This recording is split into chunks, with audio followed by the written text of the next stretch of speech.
As a photographer, you don't just capture moments, you craft experiences.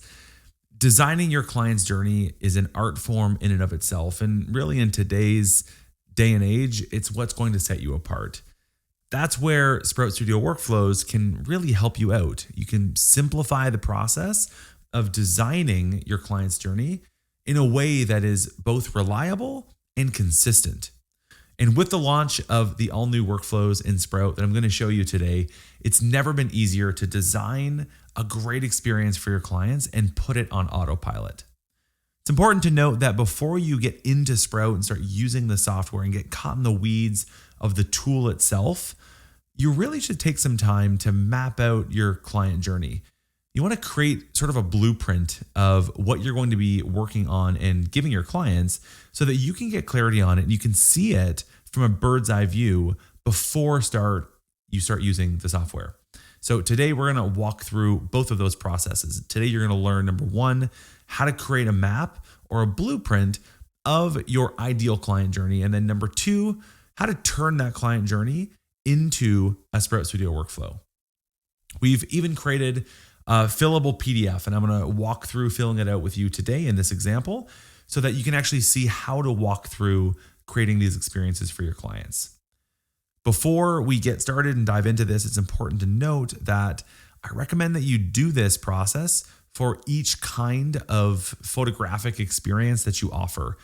And I only say that because the experience and the journey that you're going to want to map out for, let's say, a couple planning their wedding is going to be very different from that of an expecting mother who's booked a newborn shoot with you. So you want to walk through this process that we're going to go through today and make a customer journey and make a workflow for each kind of photography that you offer. So let's jump into it. The first step is to map out the client journey on paper using this PDF. And again, this ensures that you're building your workflows in a way that are not just functional, but that they deliver the kind of experience that you hope to be able to deliver.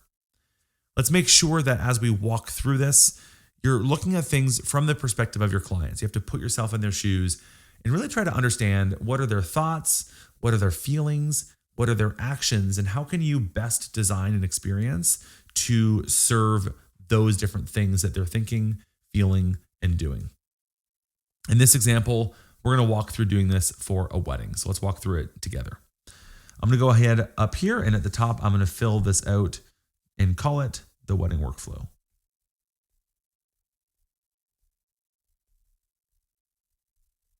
Now, the first thing that we're going to do is identify the crucial moments or pivot points in your client journey.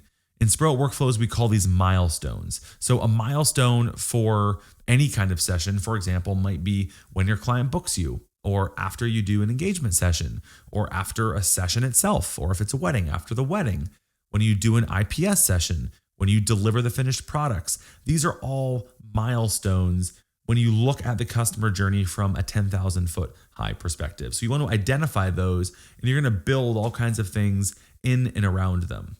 In this example here, we're going to use when the client books as that first milestone.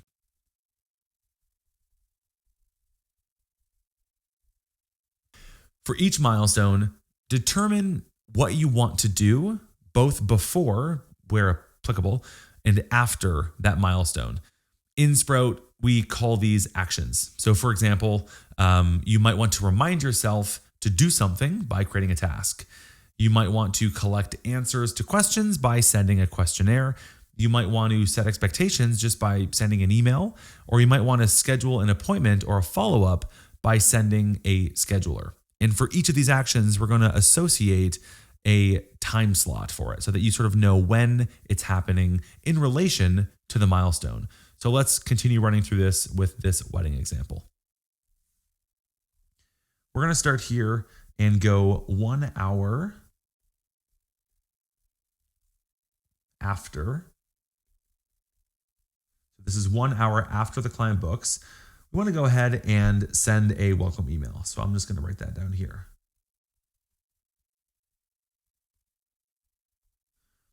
And I have a column here for template. Do I need to create a template for this thing, the welcome email? Well, yes, I do, because I need to write the email template. So I'm going to check that off. And then over here, I have another column for follow-ups. Do I want to have any follow-ups? For this one, I'm not going to have any follow-ups, but we'll use that in just a moment. So I'm going to zoom out here, and we've actually created this section over here on the right for you so that you can sort of keep a log of all the different templates that you have to create throughout this workflow so that you can do those before you go and actually create the workflow. So the first one is going to be an email template. And this is just the welcome email.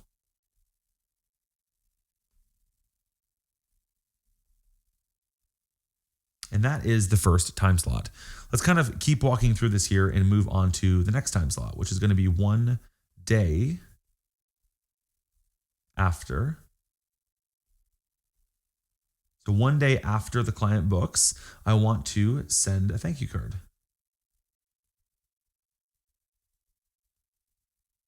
Now, do I need a template for that? I don't, because that's going to be something I'm going to do physically myself. But what I do want to do here is that 7 days after I've done that task, I want to send a follow-up email just to sort of say like, hey, do you have any other questions as we move forward? So I'm going to add that right here.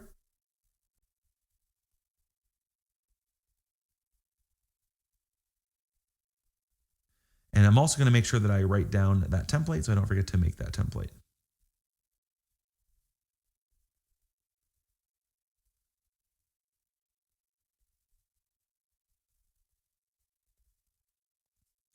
And that's basically all I want to do just for this example workflow and this example milestone for when the client books.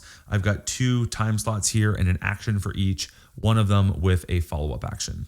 Let's run through and make the next milestone, which is going to be just, again, I'm sort of fast tracking here for the sake of this video, but this next milestone is going to be the wedding date. So let's kind of do some things in and around the wedding date so we can kind of use that when we build it out in Sprout Studio.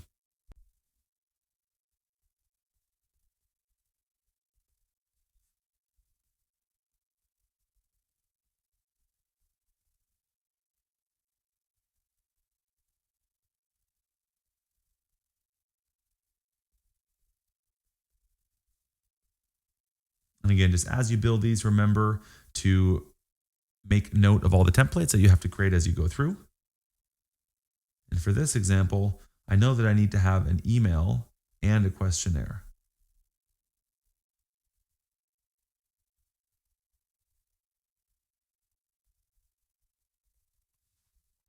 Now let's move on and make the next time slot, which is going to be 3 weeks before.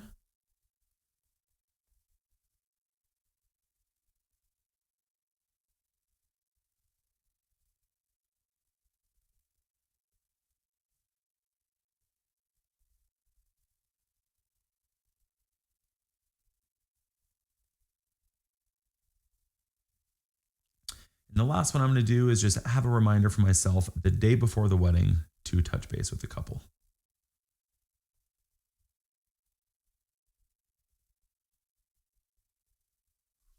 And there we have it, sort of a really simplified version of a client journey. Obviously, you're going to want to go a little bit more in depth and be a little bit more thorough when you build this for yourself. But this kind of gives us a few different pieces of the client journey to work with. And we'll use this as sort of a template and a blueprint to then go and build it out in Sprout Studio. So let's hop on over to Sprout Studio and run through the steps that we're going to do there.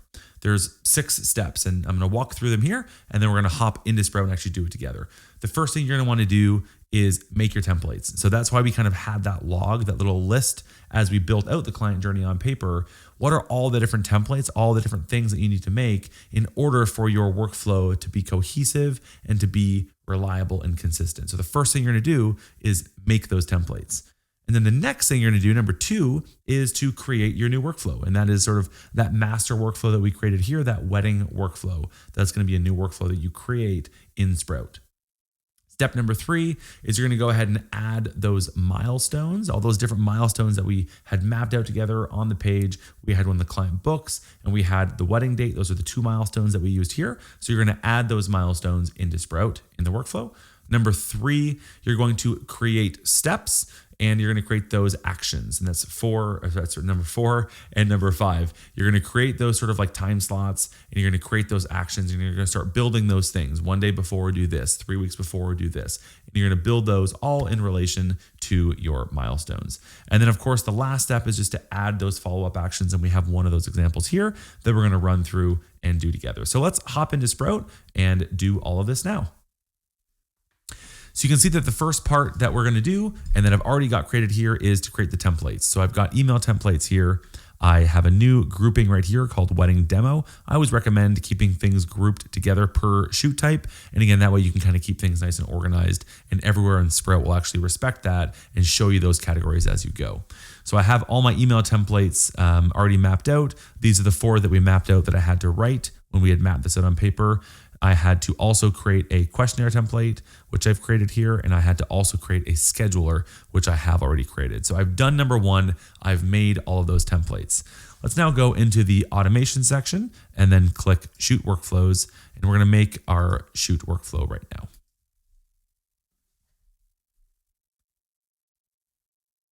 Okay, and we're going to give it a name. We're going to call this Wedding.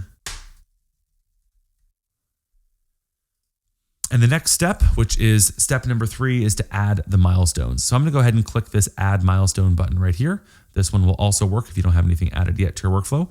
I'm going to click that, and I'm going to say booking date. That's the first one that we want to create. And then you can see that shows up right there. I'm now going to click Add Milestone here, and then click Shoot Date. Now you can see here I've got those 2 different milestones that I can sort of toggle between. And as you see here, you can add all kinds of other milestones, and then they'll always just show up here, and you can navigate between them this way, or you can navigate between them this way, left and right that way. So let's go ahead and now start building those time slots and build those actions that we had sort of mapped out together earlier. Now the first one is for booking date. So I'm going to go ahead and click Add Time Slot. And I think that we had 1, and then I'm going to click Hour after. So I'm going to go ahead and click that. So 1 hour after the booking date. And the action that we wanted to do is click this. And I'm going to click Send Email. And it's going to ask me which email template do I want to use. This is why it's important to map these templates out first. I'm going to click that and click Booking Expectations. And I'm going to go ahead and click Done. Now, after that, of course, if I want to do more things 1 hour after, I can always click Add here, and I can add more things to do 1 hour after. Or I can now click Add Time Slot to add that next one, which was 1 day after. So I'm going to click 1 day after. And now in here, I'm going to click Add Action. And this one was going to be a thank you card, which was just a task, a reminder for me to do that. So I'm going to click Create Task, and I'm going to type this in here, Send Thank You Card. So now this kind of maps and mirrors what I had on the workflow that we had sort of drawn out together. Now, the one thing that you're not seeing here is the follow-up, because we said that after we send this thank you card, we want to have a follow-up that is just to follow up and say, hey, just wanted to touch base. Do you have any more questions? So I'm going to click this little button right here that says Add Follow-up Actions. So we're going to click that. I'm going to click After and 1 week after, and I click that.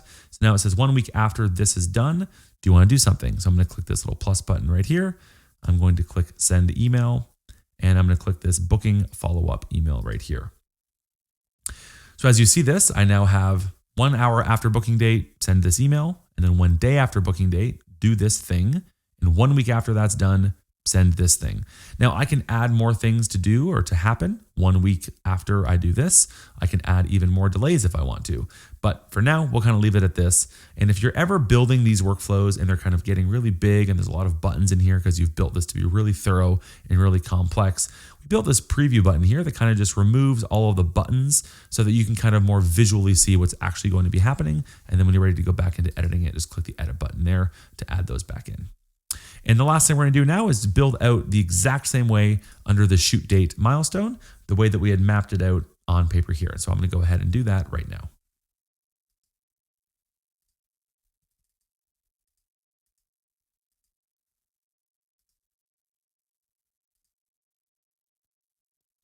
Now, in an example like I just did there, where I actually accidentally chose send email when I meant to choose send questionnaire, I can either remove it by clicking this and then click create questionnaire or send questionnaire, or if I go under here under advanced settings, I can actually just change it right here to questionnaire.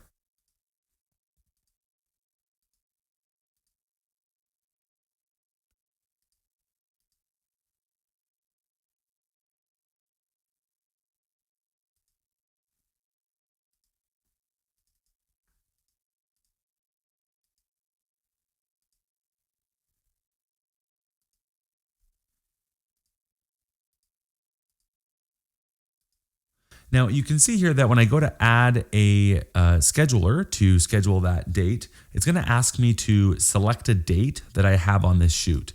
Now I haven't created any custom dates that this workflow will create. So there's nothing listed here yet. So I'm going to go ahead and click create right here. And I'm going to call this pre-wedding meeting. And that way, when this workflow is applied and it goes and creates that scheduler, it will create that date so that your client will have that actual date in there. Now, one of the neat things now is that it also creates this new milestone up here as pre-wedding meeting. So now you can create things before and after that date as well. So not only can you schedule that date, but now you can also have things happening before and after that milestone and that date there. Let's go ahead and add our last piece.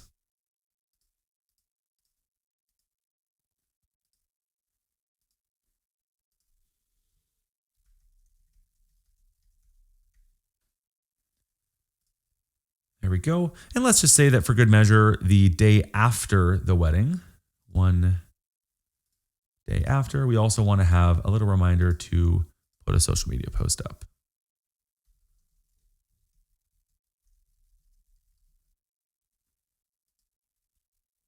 And so you can see kind of where the shoot date falls chronologically in this entire thing here. And again, if I click preview, it kind of simplifies that and makes it all nice and clean and easy. And so that's basically the process of mapping out the client journey on paper in this fillable PDF, understanding and thinking through all the things that you want to be doing for your clients in the best way possible, and then taking that and sort of transposing it into the All New Workflows tool. You can see how easy it is to do once you kind of put your thoughts together. You get clarity on what you want to be doing ahead of time, and that way building it in Sprout is super straightforward. I hope that was helpful for you. Happy customer journey creating.